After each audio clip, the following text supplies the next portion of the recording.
ಜೈ ಬಾಬಾ ಸ್ವಾಮಿ.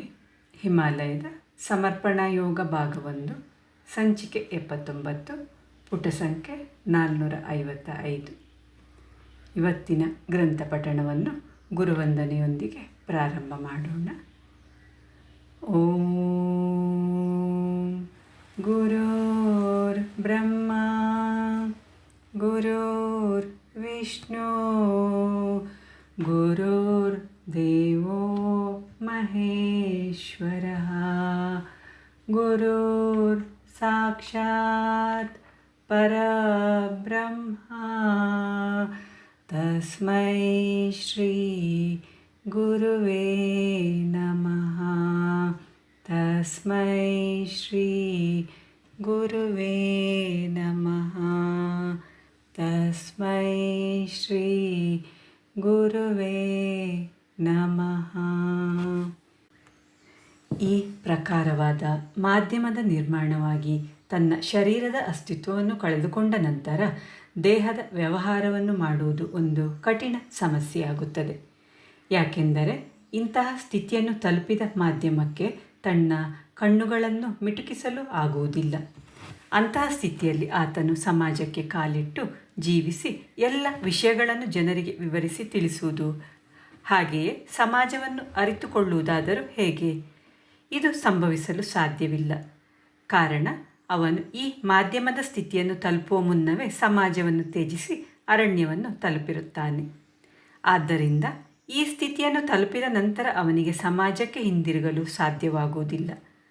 ಆ ಸ್ಥಿತಿಯನ್ನು ತಲುಪುವಷ್ಟರಲ್ಲಿ ಅವನು ಸಮಾಜದ ಎಲ್ಲ ಬಂಧನಗಳನ್ನು ತ್ಯಾಗ ಮಾಡಿ ಅರಣ್ಯಕ್ಕೆ ಬಂದು ಬಿಟ್ಟಿರುತ್ತಾನೆ.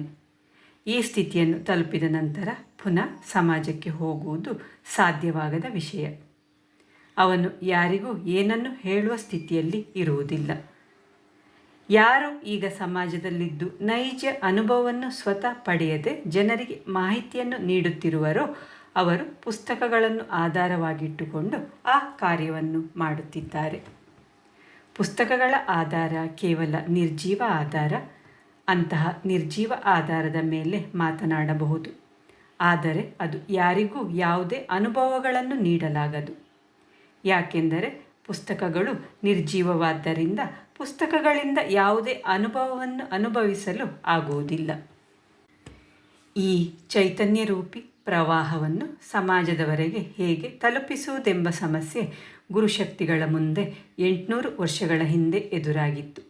ಈ ಸಮಸ್ಯೆ ಏಕೆ ಎದುರಾಯಿತೆಂದರೆ ಅರಣ್ಯದಲ್ಲಿ ಈ ಚೈತನ್ಯವನ್ನು ಯಾವುದಾದರೂ ಮಾಧ್ಯಮಕ್ಕೆ ಸುರಿದಾಗ ಅದು ತುಂಬಿ ಉಕ್ಕಿ ಹರಿಯಲಾರಂಭಿಸುತ್ತಿತ್ತು. ಆದರೆ ಒಮ್ಮೆ ಅದನ್ನು ಒಂದು ಪಾತ್ರೆಗೆ ಸುರಿದ ನಂತರ ಅದನ್ನು ಒಂದು ಸ್ಥಳದಿಂದ ಇನ್ನೊಂದು ಸ್ಥಳಕ್ಕೆ ತೆಗೆದುಕೊಂಡು ಹೋಗಲು ಸಾಧ್ಯವಾಗುತ್ತಿರಲಿಲ್ಲ. ಹಾಗಾಗಿ ಈಗ ಆ ಹಂಡೆಯನ್ನು ಸಮಾಜದ ಮಧ್ಯದಲ್ಲೇ ಇರಿಸಲಾಗಿದೆ. ಅದಕ್ಕೆ ಚೈತನ್ಯವನ್ನು ಪ್ರತ್ಯೇಕವಾಗಿ ಸುರಿಯಲು ಆರಂಭವಾಗಿದೆ. ಅಂದರೆ ಬಹಳಷ್ಟು ದೊಡ್ಡದಾದ ಪಾತ್ರೆಯನ್ನು ಈಗ ಮಾಧ್ಯಮವಾಗಿ ಆರಿಸಲಾಗಿದೆ. ಅದರಲ್ಲಿ ಚೈತನ್ಯವನ್ನು ಸಾಮೂಹಿಕತೆಯಿಂದ ಸುರಿಯಲಾಗಿದೆ.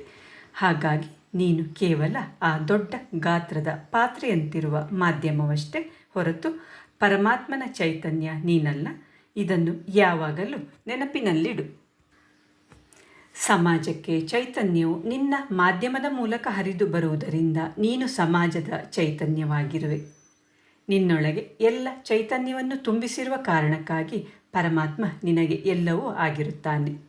ನೀನು ಒಂದು ಪಾತ್ರೆ ಹಾಗೂ ಒಂದು ಮಾಧ್ಯಮ. ನಿನ್ನ ಪಾತ್ರೆಯಲ್ಲಿ ಹಲವಾರು ಗುರುಗಳ ಚೈತನ್ಯ ತುಂಬಿರುತ್ತದೆ.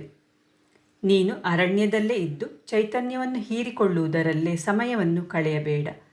ಯಾಕೆಂದರೆ ಹೀಗೆ ಮುಂದುವರಿದರೆ ನೀನು ನನ್ನಂತೆ ಚೈತನ್ಯವನ್ನು ಪಡೆಯುತ್ತಲೇ ಇದ್ದು ಈ ಸ್ಥಳವನ್ನು ಬಿಟ್ಟು ಹೋಗಲು ಆಗುವುದಿಲ್ಲ. ನಿನ್ನ ಪರಿಸ್ಥಿತಿ ನನ್ನಂತೆ ಆಗಬಹುದು. ಸಮಾಜಕ್ಕೆ ಹೋಗು, ಸಾಧಕರ ಹಾಗೂ ಪರಮಾತ್ಮನ ಮಧ್ಯೆಯ ಸೇತುವೆಯಾಗು. ಈ ಸೇತುವೆ ಇಲ್ಲದೆ ಪರಮಾತ್ಮನಿಗೆ ತನ್ನ ಭಕ್ತರನ್ನು ತಲುಪಲು ಹಾಗೂ ಭಕ್ತರನ್ನು ಪರಮಾತ್ಮನನ್ನು ತಲುಪಲು ಆಗುವುದಿಲ್ಲ. ಇಬ್ಬರು ಒಬ್ಬರ ಮುಖ ಇನ್ನೊಬ್ಬರು ನೋಡಿಕೊಳ್ಳಬಹುದೇ ವಿನಃ ಒಬ್ಬರನ್ನೊಬ್ಬರು ಮುಟ್ಟಿಕೊಳ್ಳಲಾಗದ ಪರಿಸ್ಥಿತಿ ಉಂಟಾಗುತ್ತದೆ. ಆದ್ದರಿಂದ ಇಲ್ಲಿಯೇ ಕುಳಿತುಕೊಂಡು ಪರಮಾತ್ಮನೊಂದಿಗೆ ವಿಲೀನನಾಗಬೇಡ. ಒಂದು ವೇಳೆ ಹಾಗೆ ಆದಲ್ಲಿ ಸಮಾಜಕ್ಕೆ ಹೋಗಬೇಕಾದ ವ್ಯಕ್ತಿ ಇಲ್ಲವಾದಂತಾಗುತ್ತದೆ. ಅಂತಹ ಪರಿಸ್ಥಿತಿಯಲ್ಲಿ ಸಮಾಜಕ್ಕೆ ಹೋಗುವುದಾದರೂ ಯಾರು? ನೀನು ಪರಮಾತ್ಮಮಯವಾಗಬೇಡ, ಪರಮಾತ್ಮನ ಸೇತುವೆಯಾಗು. ಆ ಮೂಲಕ ಪರಮಾತ್ಮ ತನ್ನ ಭಕ್ತರನ್ನು ನಿನ್ನ ಮಾಧ್ಯಮದ ಮೂಲಕ ತಲುಪಬಹುದು. ಸಿಹಿಯಾದ ಮಿಠಾಯಿಗಳನ್ನು ತಿನ್ನಲು ಬಹಳ ಸುಲಭ, ಆದರೆ ಹಸಿವೆಯಲ್ಲೇ ಇದ್ದು ಮತ್ತೊಬ್ಬರನ್ನು ಉಣಿಸುವುದು ಕಷ್ಟದ ಕೆಲಸ. ಈ ಕಠಿಣ ಕಾರ್ಯವನ್ನು ಮಾಡುವುದಕ್ಕೋಸ್ಕರವೇ ನಿನ್ನ ಜನ್ಮ ಉಂಟಾಗಿದೆ. ಆದ್ದರಿಂದ ನಿನ್ನ ಗುರಿ ಈ ಕಠಿಣ ಕೆಲಸವನ್ನು ಪೂರೈಸುವುದಾಗಿದೆ. ನಿನ್ನ ಜೀವನದ ಉದ್ದೇಶವನ್ನು ಅರಿತುಕೊಂಡು ಆ ಉದ್ದೇಶಕ್ಕಾಗಿಯೇ ಜೀವನದಲ್ಲಿ ಕಾರ್ಯವನ್ನು ಮಾಡು. ಅನುಭೂತಿಯನ್ನು ಸಮಾಜಕ್ಕೆ ತಲುಪಿಸು. ಈ ಅನುಭೂತಿಯಿಂದ ಸಮಾಜದ ಆತ್ಮಧರ್ಮ ಜಾಗೃತಗೊಳ್ಳಲಿದೆ ಮತ್ತು ಆತ್ಮಜ್ಞಾನವು ಪ್ರಾಪ್ತವಾಗಲಿದೆ. ಈ ಕಾರ್ಯವು ಕಠಿಣ ಅನಿಸಬಹುದು, ಕಾರ್ಯ ಹೊಸದೆಂಬಂತೆ ಕಾಣಿಸಬಹುದು, ಆದರೆ ಅದು ಪ್ರಾರಂಭವಾಗಲೇಬೇಕು. ನೀನು ಬಹಳಷ್ಟು ಕಷ್ಟಗಳನ್ನು ಎದುರಿಸಬೇಕಾಗಬಹುದು. ಮಂದ ಬುದ್ಧಿಯಾಗಿರುವವರನ್ನು ಎಚ್ಚರಗೊಳಿಸಿ ತಿಳುವಳಿಕೆಯನ್ನು ನೀಡಬೇಕಾಗಬಹುದು. ಮನುಷ್ಯ ಸಮಾಜವನ್ನು ಹಾಗೂ ಜನರ ತಿಳುವಳಿಕೆಯನ್ನು ಜಾಗೃತಗೊಳಿಸಬೇಕಾಗಬಹುದು.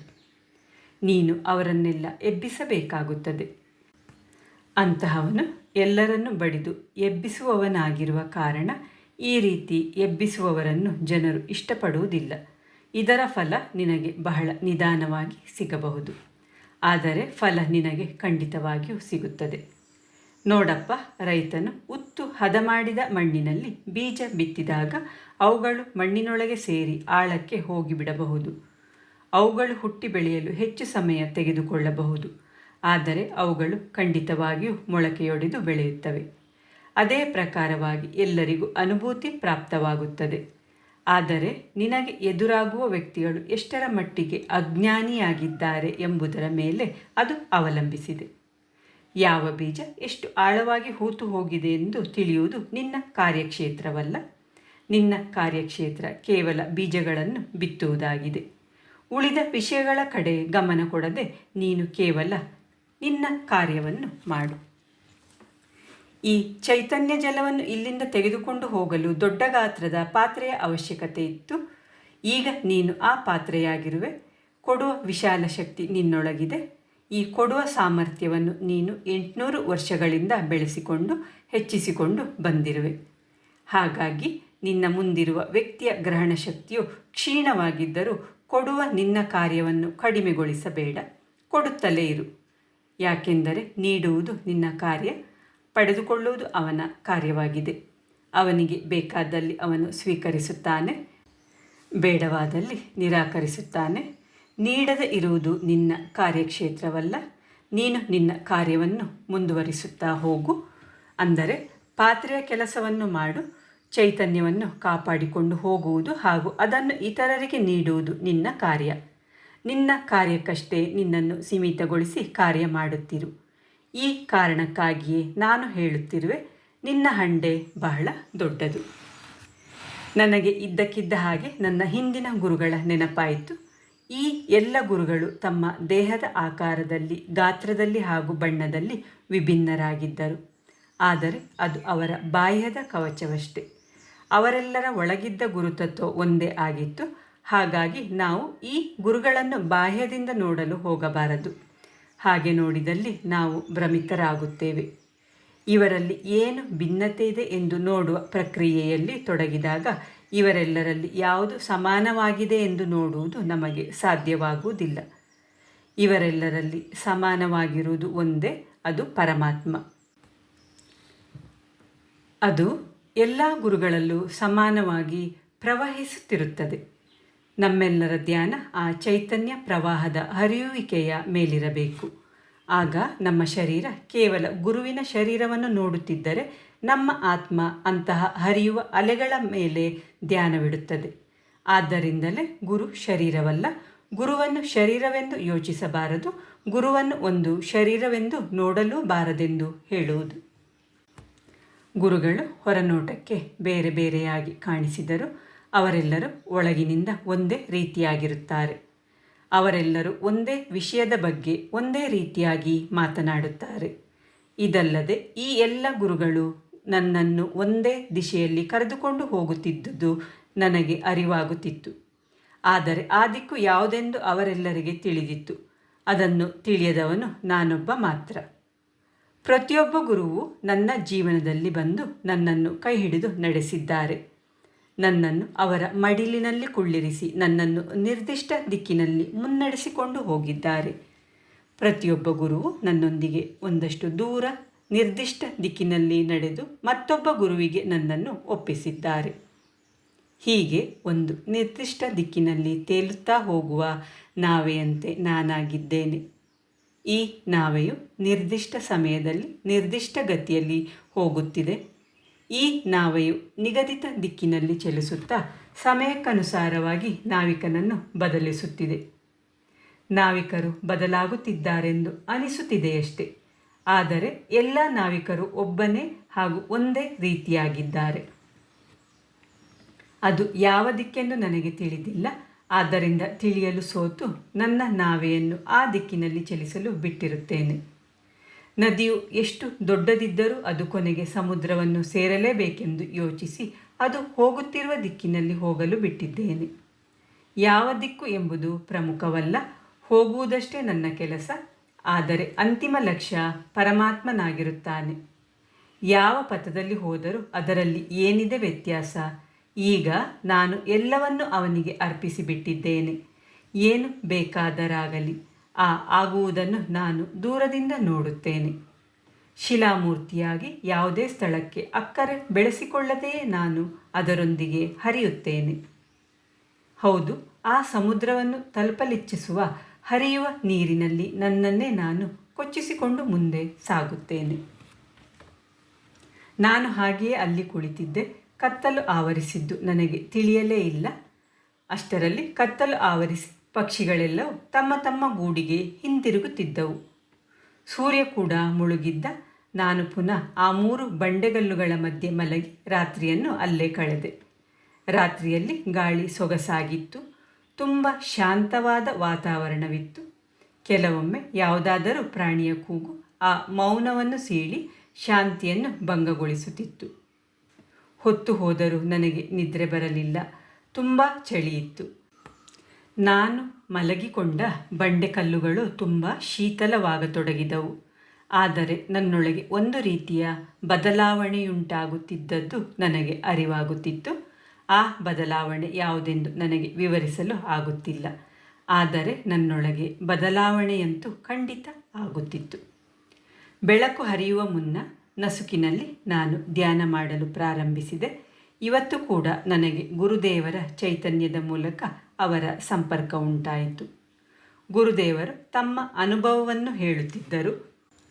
ಅವರೆಂದರು, ಮನುಷ್ಯ ದೇಹವನ್ನು ಧಾರಣೆ ಮಾಡಿ ತನ್ನನ್ನು ಆ ಚಿಕ್ಕದಾದ ದೇಹಕ್ಕೆ ಸೀಮಿತಗೊಳಿಸಿಕೊಳ್ಳುತ್ತಾನೆ.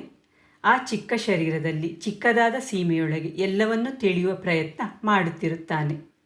ಸ್ಪರ್ಶದಿಂದ, ದೃಷ್ಟಿಯಿಂದ ಹಾಗೂ ಕಿವಿಗಳಿಗೆ ಕೇಳುವ ಶಬ್ದಗಳಿಂದ ಹೀಗೆ ಪ್ರತಿಯೊಂದು ವಿಷಯಗಳನ್ನು ಅರ್ಥೈಸಿಕೊಳ್ಳಲು ಮನುಷ್ಯನಿಗೆ ಭೌತಿಕ ರೂಪದಲ್ಲಿ ಸಾಕ್ಷಿ ಬೇಕು.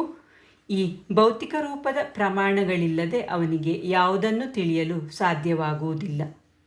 ಇದರ ಅರ್ಥವೇನೆಂದರೆ, ಒಂದನೆಯದಾಗಿ ಈ ಶರೀರವನ್ನು ತಿಳಿಯಲು ಪ್ರಮಾಣಗಳ ಸಾಕ್ಷಿಗಳು ಬೇಕು. ಈ ಪ್ರಮಾಣಗಳು ಇದ್ದಲ್ಲಿ ಮಾತ್ರ ಅವನು ಅದನ್ನು ಅರ್ಥೈಸಿಕೊಂಡು ಒಪ್ಪಿಕೊಳ್ಳಲು ಸಾಧ್ಯ. ಆದರೆ ಈ ಶರೀರದ ಸೀಮಾರೇಖೆಯಿಂದ ಹೊರಗೆ ಆತ್ಮದ ವಿಶಾಲವಾದ ಮೇರೆ ಇದೆ. ಇದರ ಮೂಲಕವೂ ಮನುಷ್ಯನು ಅನುಭವವನ್ನು ಪಡೆಯುತ್ತಾನೆ. ಈ ಅನುಭವಕ್ಕೆ ಯಾವುದೇ ಸಾಕ್ಷ್ಯಗಳಿರುವುದಿಲ್ಲ. ಆದರೆ ಅವನು ಪ್ರತಿಯೊಂದು ವಿಷಯಗಳ ಅನುಭವವನ್ನು ಪಡೆಯುತ್ತಾನೆ. ಆ ಅನುಭವವನ್ನು ನೋಡುವುದಕ್ಕಾಗುವುದಿಲ್ಲ, ತೋರಿಸಲು ಸಾಧ್ಯವಿಲ್ಲ. ಈ ಅನುಭವವನ್ನು ಕೇವಲ ಅನುಭವಿಸಬಹುದಷ್ಟೆ. ಜೈ ಬಾಬಾ ಸ್ವಾಮಿ. ಇವತ್ತಿನ ಗ್ರಂಥಪಠಣವನ್ನು ಮುಕ್ತಾಯಗೊಳಿಸುತ್ತಿದ್ದೇನೆ. ಶಾಂತಿಪಾಠ.